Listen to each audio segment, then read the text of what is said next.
Welcome. It's time for Business Now. My name is Joy Doreen Bira. Commercial banks have been placed at the center of fighting corruption in Kenya or risk losing their licenses if found culpable. This comes after President Uhuru Kenyatta's State of the Nation address that saw banks urged to step up efforts to ensure the banking system is not used to launder the proceeds of fraud. This comes weeks after the central bank announced it would be stepping up its oversight on banks.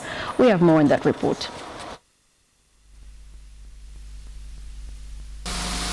Escalated levels of corruption have recently elicited debate on who is answerable and who should be held accountable for money lost to graft. A list of shame pointing to leaders involved in graft scandals has been published, and those involved suspended, and most current is the resignation of the Devolution Cabinet Secretary over the missing NYS 791 million Kenya shillings.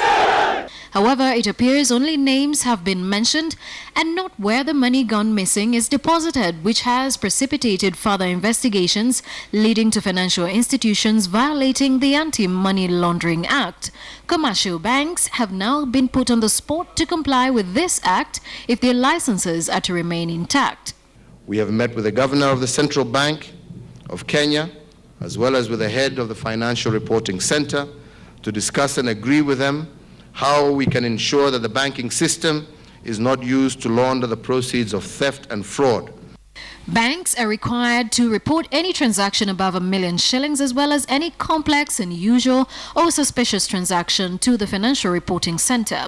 However, failure to raise red flags for suspect transactions could in future see banks barred from operating. From today, we have agreed that those banks that break our anti-money laundering laws and regulations will, at a minimum, lose their banking license.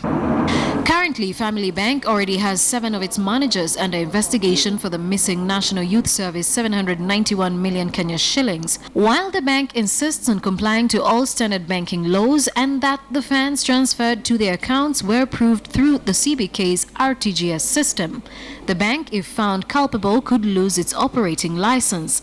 While Family Bank is the first banking institution to fall victim to Financial Reporting Center and Central Bank of Kenya investigations under the Anti-Money Laundering Act's banking institutions that were previously left out of the corruption fight have now been singled out for aiding illegal transaction of money by money launderers.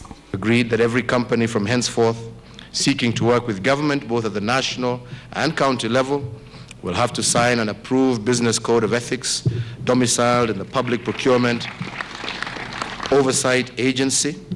The focus on the banking sector comes after the banking regulator took over management from 2 banks and has vowed to step up its bank oversight role. Joy Doreen Bira, KTN News.